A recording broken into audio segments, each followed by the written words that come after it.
Savoir et comprendre les plus récentes nouvelles qui nous touchent. Tout savoir en 24 minutes.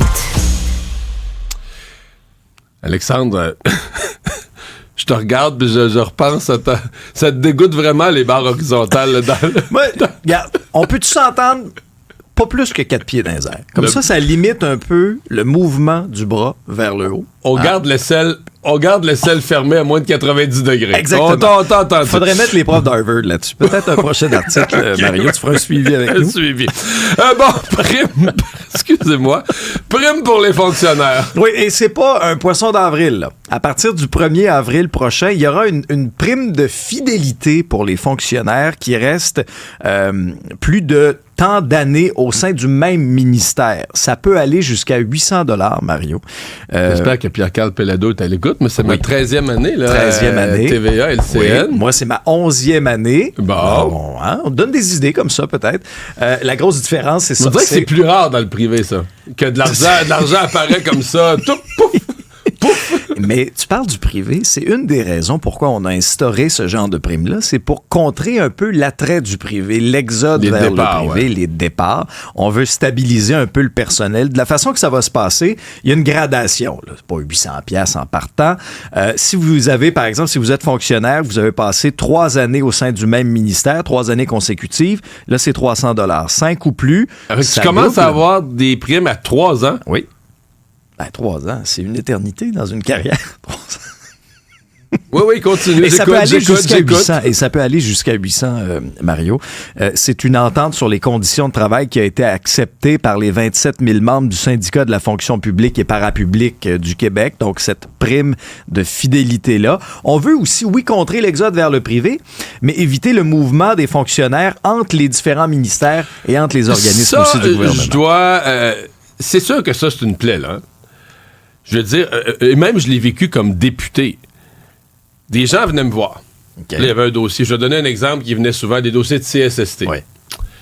Ou de SAG, Société d'assurance automobile. Et là, la personne disait, moi, j'ai eu un accident de travail, mettons, il y a 4 ans. Puis là, voici.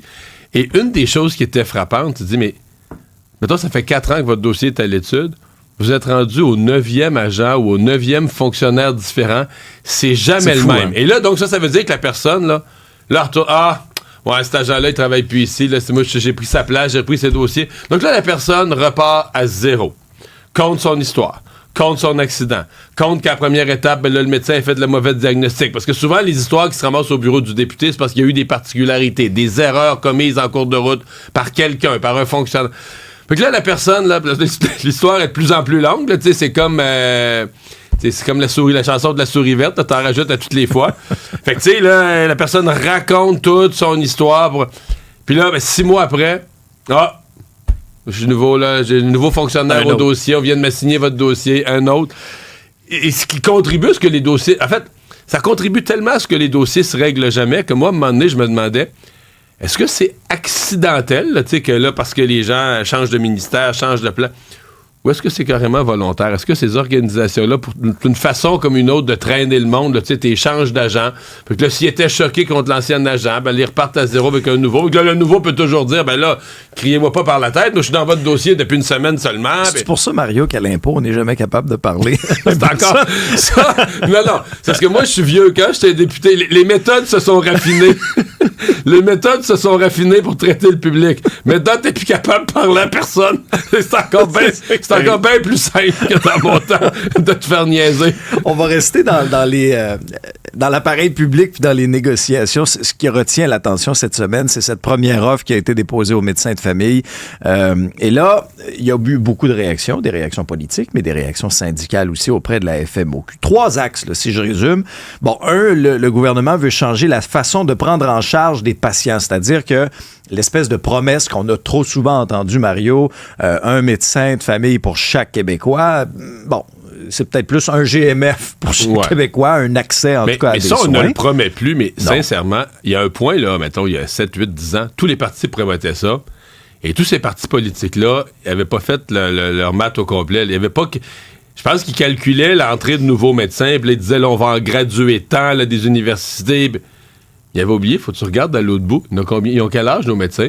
combien... Et t'as l'impression que tous les partis politiques n'ont pas regardé combien de médecins ont 60 ans et plus, 65 ans et plus, 70 ans et plus, et combien vont partir à la retraite, parce qu'on n'aurait jamais promis de telles choses. Non. Donc ça, c'est pour le premier axe. Le deuxième, c'est est-ce qu'on peut peut-être, encore une fois, déléguer d'autres actes médicaux? Pensons aux infirmières praticiennes, pensons aux pharmaciens, en tout cas dans les derniers mois. Et le troisième, qui risque, à mon avis, d'être le nerf de la guerre, c'est l'argent. On a une enveloppe d'à peu près 3 milliards.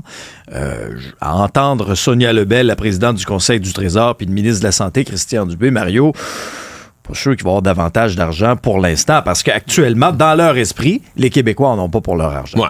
En tout cas, ce qui est clair, moi, je pense qu'à la fin, ils vont en rajouter un peu. Si tu me demandes ce que je pense. Mais j'aime l'approche de Sonia Lebel qui dit, avant d'en remettre plus, faut s'assurer d'utiliser pleinement l'argent qu'on a. Le deuxième volet, c'est déjà un peu acquis, Alexandre, on va utiliser des infirmières praticiennes, des pharmaciens, des physiothérapeutes, et qu'on veut mieux distribuer la clientèle vers les médecins.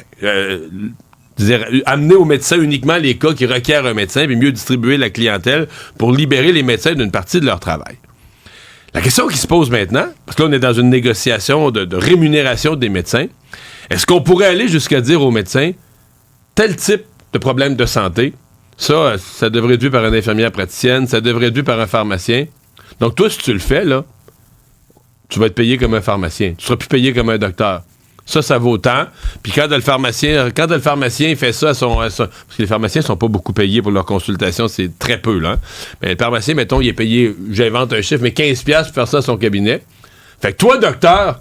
C'est 15$ que tu vas avoir. Si tu décides de ne pas le référer... Parce que là, les médecins peuvent avoir la tentation de dire, là, regarde, là, le patient, moi, des clic, puis je vais le voir. Tu sais, des patients que tu vois en 1 minute et demie, puis clic. Fait que là, tu peux dire au médecin, regarde, si tu décides, toi, de prendre quand même des patients qui auraient dû être vus par un autre professionnel à moindre coût, puis que toi, tu les prends quand même pour faire passer la carte d'assurance maladie, tu vas avoir le tarif que l'autre aurait eu. Mais là, d'après moi, la Fédération des médecins omnipraticiens, si tu embarques sur ce terrain-là, ça va régimber. Penses-tu? Je pense. Actualité. Revenons sur cette alerte Amber survenue un peu plus tôt là, cette semaine. C'était dans la nuit de lundi à mardi. Un enfant de 5 ans qui avait été enlevé sur la rive sud de Montréal. Et là... On en sait plus. On comprend plus aussi ce qui est en train de se passer. Oui, et ce qui serait arrivé potentiellement à cet enfant-là si 2 femmes n'avaient pas été arrêtées. Là, c'est devant les tribunaux maintenant et voici ce qu'on en sait. Il y a 2 femmes qui ont été accusées d'avoir enlevé cet enfant de 5 ans à Brossard avec l'intention de l'envoyer à l'étranger, Mario. C'est ce qui a déclenché l'alerte Amber. Les 2 femmes en question, Rixiu Yang et Xing Wang, ont comparu 65 ans, 48 ans, sont accusées donc d'enlèvement d'un enfant avec l'intention de le faire quitter le pays. Entre autres choses, parmi les chefs d'accusation. C'est quoi le lien entre l'enfant et les femmes? On ne le sait pas, mais nos collègues du journal disent qu'une des accusées serait une fréquentation du père de l'enfant. Alors, refaisons un peu la chronologie des événements. Le lundi, 18h, l'enfant est enlevé à Brossard. On recherchait une Tesla blanche. À 4h ou à peu près, 3h40, je me rappelle, j'étais en route vers nos studios. Déclenchement de l'alerte Amber. Et quelques heures plus tard, à 10h mardi, on arrête donc les suspects près de Toronto. Donc, près de l'aéroport. Selon ce qu'on comprend, en route vers l'aéroport Pearson. Et ce que j'ai entendu des accusations puis des policiers, c'est que elles avaient un stratagème. Est-ce qu'elles avaient un passeport? Je sais pas quoi, un passeport, un faux passeport, des billets d'avion. Mais en tout cas, on a des raisons de croire qu'il y avait un stratagème. Et c'est une autre dimension, parce que quand on dit dans l'alerte Amber un enfant en danger ou en danger imminent, évidemment, on pense à des folies meurtrières, des gens qui ont assassiné leur propre enfant, puis il y en a eu quelques tristes cas. Mais là, c'est un autre danger. Potentiellement, l'enfant est en danger d'être mis sur un avion, d'être envoyé dans un autre pays avec lequel le Canada n'a pas nécessairement tous les traités de collaboration ou qu'il n'y a pas nécessairement une volonté de collaborer là-bas. Et donc, c'est potentiellement des parents ou un des parents. J'ai pas les détails, mais est-ce que ça pourrait être genre une séparation? Parce que ça arrive, et puis l'un des parents dit, là, ça n'a pas de bon sens de le laisser à l'autre, puis je vais le reprendre, puis je vais le ramener à l'autre bout du monde.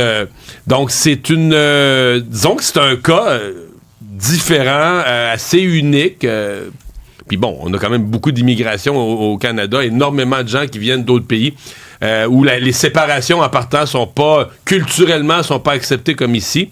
Alors, c'est peut-être le genre de dossier, c'est peut-être pas le dernier cas qu'on voit, là, où on décide de prendre l'enfant, mais quand j'ai vu ça m'a secoué. J'ai dit, OK, c'est un autre type de danger où un petit enfant qui a rien à dire pourrait se retrouver quelques heures plus tard dans un autre pays, dans une autre vie complètement, et séparé de son parent. Donc, question des questions, puis surtout une réponse, une chance qu'on a pu intervenir à temps. Ouais. Ce que je trouve curieux avec ça, c'est la réaction des gens par rapport à l'alerte Amber. Plusieurs ont été fâchés de se faire réveiller dans la nuit. Mais ça, c'est toujours le cas. Hein. Il y a toujours on oublie le danger. Je vais vous donner un truc. Sur votre téléphone, là, vous avez le mode nuit. Ben oui. Ça vous réveillera plus.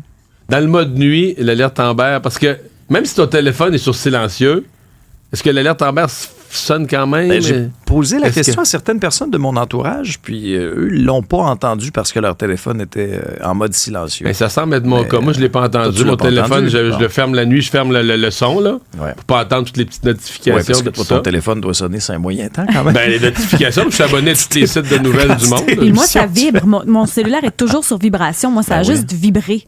Donc, j'ai regardé ce que c'était, mais je me dis, de toute manière, cette alerte Amber-là sert justement à pas que ça arrive des situations comme ça. Il y a toujours des réactions comme ça, un peu je me moi à chaque fois. Il faut réagir vite dans ces situations-là. Je trouvais ça curieux. Quand tu considères ton sommeil plus important que la vie d'un enfant, c'est ça. Surtout que dans ce cas-ci, on le voit maintenant que l'alerte Amber, elle était importante. Deux événements marquants dans les dernières heures sur la scène des faits divers. À Montréal, il y a un quinquagénaire qui a été retrouvé mort dans Saint-Michel, étendu au sol, conflit avec une autre personne qui aurait dégénéré. Ça s'est produit vers 20h20 à l'angle de la 10e avenue et de la rue Louvain. Pas d'arrestation pour l'instant. Et l'autre histoire, Mario, c'est à Saint-Lin-Laurentide, dans la Naudière.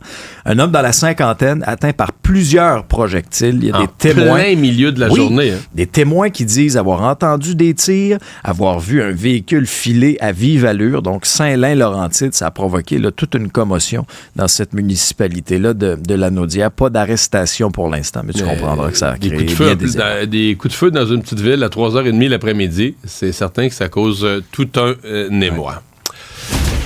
Actualité. Une autre nouvelle de rentrée qui ressemble aux autres. Alors, en fait, on peut être encouragé. Il manque un peu moins d'enseignants qu'il y a quelques jours. On aime ça au gouvernement, des tableaux de bord, des chiffres. Hein? Là, on a le chiffre officiel. 2707 enseignants les postes d'enseignants qui sont toujours vacants dans les écoles publiques du Québec. Et quand on compare avec l'année passée, Mario, c'est plus élevé qu'à la dernière rentrée. Pourtant, tu te souviens là, de l'ère catastrophée de Bernard Drinville l'année passée. Un ton beaucoup plus optimiste cette année, mais quand on compare les deux, là, on est à 2,8 % de postes vacants et l'année passée, on était à 1810 postes. À pareille date. À pareille date, ça représentait 2,1 %. Et quand on ventile un peu les chiffres, il y a quand même 571 postes réguliers à temps plein, 730 contrats, des contrats donc à temps plein, c'est pas une permanence comme telle, et 1451 contrats à temps partiel. Ça, c'est la photo en milieu de semaine de cette rentrée scolaire dans le monde de l'éducation. Mais on a quand même des gens qui nous écrivent. Moi, j'en ai tous les jours, des gens, puis là, je pensais avec un grain de sel, parce qu'il y en a peut-être là-dedans qui ont une réputation dans leur centre de service scolaire, qui ont été de mauvais enseignants. Tu sais, on sait pas, là, les gens... Mais des gens qui disent, moi, j'ai voulu travailler. Il y a quelqu'un qui m'écrit, qui est une enseignante retraitée. Elle dit, moi, j'ai voulu retourner. Ils m'ont fait passer 1001 entrevues, un processus compliqué. J'ai eu plusieurs témoignages dans le passé des gens qui sont allés porter leur CV dans des centres de services scolaires. Ils n'ont pas été pris? Ils ont rencontré des gens assis sur leurs mains, là, qui ont dit, on va te rappeler. Et ils ne rappellent pas. Fait que, je suis vraiment... Écoute, je ne nie pas le problème. Il y a un problème de manque d'enseignants. Mais les centres de services scolaires, là, comme recruteurs, recruteurs dynamiques, j'ai plusieurs témoignages qui vont dans le sens que c'est pas les gros chars. Là, ouais. Une pratique, peut-être que ça vous dira quelque chose, le déboulage dans le réseau scolaire. Moi, je connaissais pas le mot. Moi non plus. Je me confesse, je ne connaissais pas le mot. Je vais être franc, moi non plus, je ne connaissais pas ça. Le déboulage, je vous donne un exemple concret, là. Un élève de secondaire 4 qui, par exemple, échoue en français, se retrouve éventuellement en 5e secondaire, l'année suivante, en français, et si l'élève en question réussit son français de secondaire 5, de facto, réussirait de manière rétroactive le cours de secondaire 4. OK? Ça, c'était pratique courante, semble-t-il. Non. Dans le... Ça avait été dénoncé par les syndicats. La grande question, c'est Mario. si tu as coulé, bon, en français, mettons en maths, là, si tu as coulé tes maths de secondaire 4, donc tu maîtrises pas les concepts, ça se peut que tu rames dans le gravel dans tes maths de secondaire 5 parce que généralement, dans plusieurs matières, tu t'appuies sur les connaissances de l'année d'avant pour aller un petit peu plus loin. Fait que si tu les maîtrises pas, à moins que tu sois quelqu'un qui a du talent, qui a complètement niaisé l'année d'avant, là, qui a pas fait ses devoirs puis qui redevient sérieux, je pense qu'il peut y avoir quelques cas d'exception où tu rattrapes ça.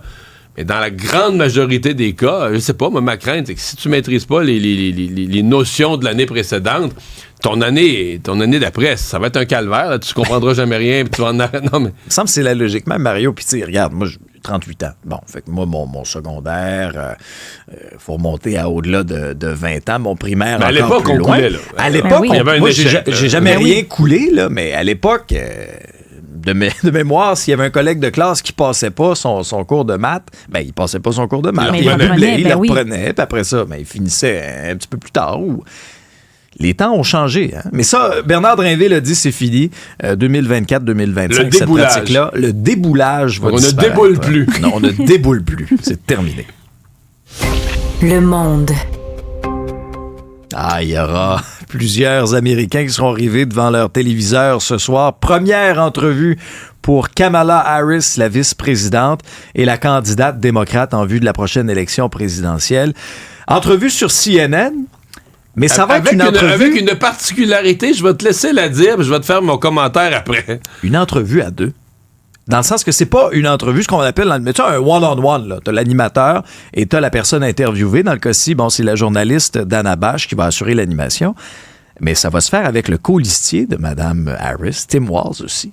Et là, ça va venir alimenter, Mario, là, le discours chez les républicains de dire « Ah, elle n'est pas capable d'être là toute seule, elle n'a rien à dire. » Si j'étais conseiller de Kamala Harris, j'aurais jamais fait ça. J'aurais jamais toléré ça. C'est tout le concept, c'est sa première entrevue. Elle va être présidente des États-Unis. Oui, c'est un duo, puis oui, peut-être plus tard, dans d'autres entrevues, tu pourrais jouer la carte là, du ticket à deux.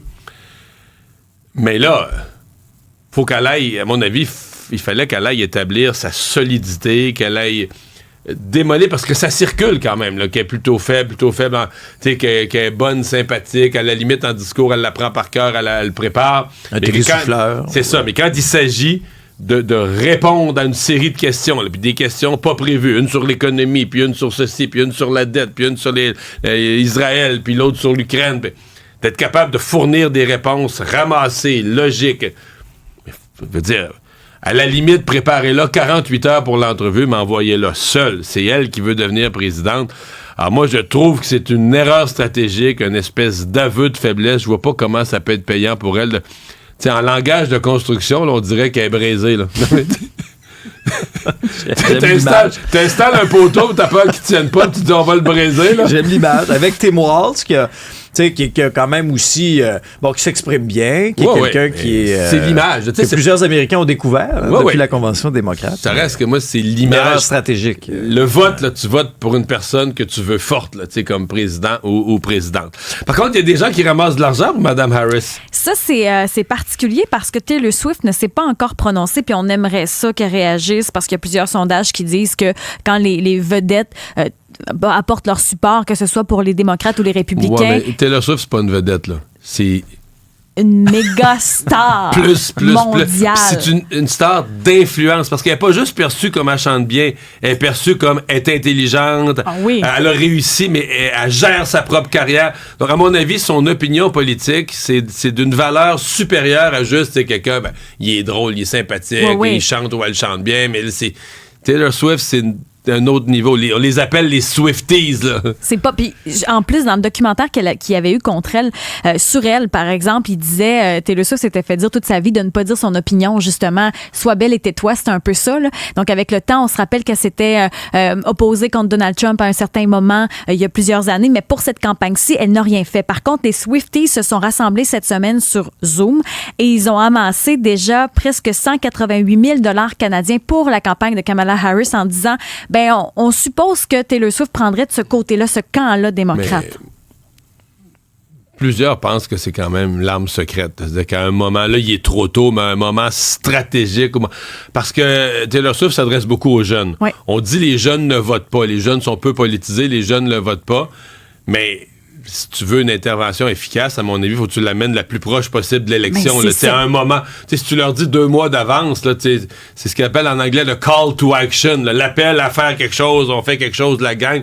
Si tu veux créer ce mouvement-là, à mon avis, c'est pas 2 mois d'avance. C'est beaucoup plus proche du moment où il faut poser le geste. Ça peut favoriser peut-être le vote parce que je me dis, si les jeunes votent pas, c'est qu'ils se sentent pas interpellés. Donc, il faut peut-être que tu ailles chercher quelqu'un qui parle leur langage. Et qui peut les interpeller Exactement, qui vienne les chercher dans le cœur. Et finalement, au tennis, celui qui avait sauvé l'honneur du Canada au début des internationaux des États-Unis revient en action. Ouais, Gabriel Diallo qui affrontera le Français Arthur Fils cet après-midi. C'est le 24e favori du tournoi. Un mot pour vous dire aussi que les gagnants de l'édition précédente, Novak Djokovic et Coco Gauff, ont gagné leur match et passent au prochain tour. Résumer l'actualité en 20 minutes, c'est mission accomplie.